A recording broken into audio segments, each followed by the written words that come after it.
வணக்கம். எனது பெயர் முனைவர் சே. கீதா. தமிழ் துறை உதவி பேராசிரியர், புனித ஜோசப் மகளிர் கலை மற்றும் அறிவியல் கல்லூரி, ஓசூர். நாம் இங்கே காண இருக்கும் தலைப்பு ஜெயகாந்தன். அவருடைய வாய்ச்சொற்கள் என்ற சிறுகதையை இங்கு காண்போம். ஆசிரியர் குறிப்பு: ஜெயகாந்தன். அவருடைய பிறப்பு ஏப்ரல் 24, 1934 கடலூர் மாவட்டத்தில் பிறந்தார். இவருடைய இறப்பு ஏப்ரல் 8, 2015. இவருடைய பணி எழுத்தாளர். இவருடைய பெற்றோர் தண்டபாணி, வாழ்க்கை துணை மகாலட்சுமி. இவருடைய பிள்ளைகள் ஜெய்சிம், காதம்பரி, தீபலட்சுமி. இவர் பெற்ற விருதுகள்: ஞானபீட விருது, சாகித்ய அகாதமி விருது, பத்மபூஷன் ஆகியன. ஜெயகாந்தன் அவர்கள் இயக்கிய திரைப்படம் உன்னைப்போல் ஒருவன், யாருக்காக அழுதான், புது செருப்பு கடிக்கும். வாய்ச்சொற்கள் என்ற சிறுகதையில் ஜெயகாந்தன் அவர்கள் பொருளாதார ஏற்றத்தாழ்வு மனித வாழ்க்கையில் ஏற்படுத்தும் புண்களை எடுத்து காட்டி அவற்றிற்கெல்லாம் அடிப்படையான அந்த ஏற்றத்தாழ்வை சாடுகிறார். தமது சிறுகதைகளில் இவரது படைப்புகள் சிறுகதையின் இலக்கணம் வலுவாமல் அழகிய கலை வடிவம் பெற்று விளங்குகின்றன. வாய்ச்சொற்கள் என்ற சிறுகதையில் இருக்கும் கதை மாந்தர்கள் ருக்குமணி, கண்ணப்பன், செங்கேணி, ருக்குமணியின் தாத்தா, முனியம்மாள் ஆகியோர் இடம்பெறுகின்றன.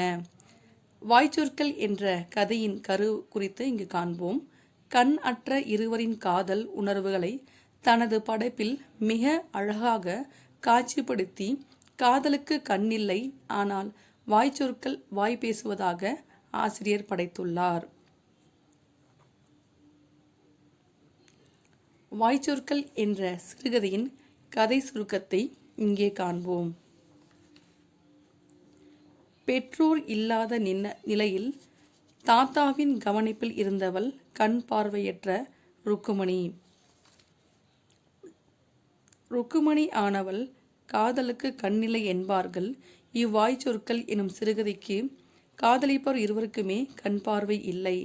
உலகினை ரசிக்க தன் எதிரில் இருப்பவரை பார்க்க இயலாத சூழ்நிலையில் மனம் தளராமல் தட்டி தட்டி பார்த்து நடந்து தன் வாழ்க்கையை நகர்த்தும் ருக்குமணி என்ற கண் பார்வையற்ற பெண்ணின் வாழ்வில் நடக்கும் நிகழ்வினை காட்சிப்படுத்துகிறது இந்த கதை. ருக்குமணி இளம் வயதிலேயே பெற்றோரை இழந்தவள். தாத்தாதான் இவளை வளர்க்கின்றாள். செங்கேணி என்ற பெயருடைய நெல்லிக்குப்பந்தான் ருக்குமணியின் தாத்தா. ருக்குமணி என் பேத்திதான், கூடை, முறம், தடுக்குப்பாய் இவற்றை கற்றுக் கொடுக்கின்றார் தாத்தா. நீ யாரிடமும் ஒரு கண்ணில்லா கபோதி என்று பிச்சை எடுக்க கூடாது என்று அறிவுறுத்துகின்றார். இவ்விடத்தில் ஆசிரியர் ஜெயகாந்தன் அவர்கள் கண்ணே இல்லாவிடினும் உழைத்து உண்ண வேண்டும், பிச்சை எடுக்கக்கூடாது என்ற அழகான வரியை இங்கே பயன்படுத்தியிருக்கின்றார். ருக்குமணி 10 வயது இருக்கும் பொழுதே செங்கேணி தாத்தா இறந்து விடுகின்றார். ருக்குமணி ஊரின் அருகாமையில் இருக்கும் ஆலமரத்தின் கீழ் அமர்ந்து கூடை, முறம், தடுக்குப்பாய், மூங்கிலை லாவகமாக கிழித்து பின்னலாயினாள் ருக்குமணி. அதனை காண பல பேர் கூடியிருப்பர்.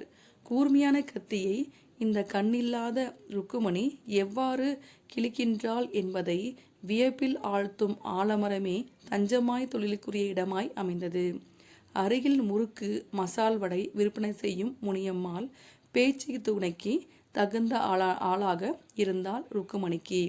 இருவரும் எப்பொழுதும் தங்கள் தொழிலால் மும்முரமாக மாலையானதும் அவ்விடத்தை விட்டு அகழ்வதும் வழக்கமான செயலாக இருந்து வருகின்றது. அம்மை நோயால் கண் பார்வை இழந்த கண்ணப்பன் தன் இழந்த சோகமும் தந்தையின் துரோகமும் அவனை வீட்டை விட்டு வெளியேறி ரயில் நிலையங்களில் பாடல் பாடுவதும் அதில் வரும் பணத்தில் சாப்பிடுவதும் என்று வாழ்க்கையை நகர்த்தலானான். ஒரு சந்திப்பில் ருக்குமணியும் கண்ணப்பனும் ஈர்க்கப்படுகின்றனர். கண்ணப்பனின் பாடும் குரல் ருக்குமணிக்கு மிகவும் பிடித்து விடுகின்றது. அவள் அவனை எப்பொழுதும் பாடச் சொல்லி கேட்டு ரசிக்கின்றாள். இன்னும் எனக்காக பாடு என்று கேட்டு கேட்டு ரசிக்கின்றாள் ருக்குமணி. அவன் பாடும் பாட்டானது உன் அழகை காண இரு கண்கள் போதாதே என்று பாடுகின்றான். அந்த பாடலை கேட்ட ருக்குமணிக்கு மனம் மகிழ்கின்றாள்.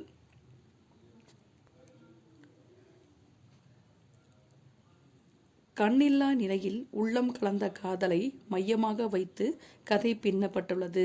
சேவியே தம் புலனாக வாழும் ருக்குமணி கண்ணப்பன் வாழ்வினை இச்சிறுகதை சித்தரிக்கின்றது. கண்ணில்லை, ஆனால் வாய்ச்சொற்களில் வசீகரிக்கப்படுகின்றது இவர்களுடைய காதல். கண்ணில்லா நிலையில் இருவரு உள்ளம் கலந்த காதலை வாய்ச்சொற்கள் வசீகரிக்கப்படுகிறதாக இந்த கதை அமைந்துள்ளது. ஜெயகாந்தன் அவர்கள் இந்த நாவலில் மிக அழகாக கண்ணில்லாத இருவரின் காதலை மிக அழகாக எடுத்து காட்டுகின்றார். ஜெயகாந்தனின் சிறுகதையும் நாவல்களும் நிறைய புகழ்பெற்ற நாவல்களையும் எழுதியுள்ளார். மனித வாழ்க்கையில் உள்ள நிலைகளை அப்படியே படம் காட்டி எடுத்து காட்டுவதில் வல்லவர் யார் என்றால் ஜெயகாந்தன் என்றே குறிப்பிடலாம். சிறுகதையில் கண்ணில்லா இருவரும் காதலிக்க கூட சாதி பற்றி பேசப்படுகின்றது. நானும் படையாச்சி, நீயும் படையாச்சி, இனி யாரும் தடையில்லை, நம் காதலுக்கு இது சாட்சி என்ற வரிகள் மிக அழகாக காதலுக்கு ஜாதி கண் எதுவும் தேவையில்லை என்பதை வாய்ச்சொற்கள் மூலம் புலப்படுத்துகின்றார் ஆசிரியர். நன்றி.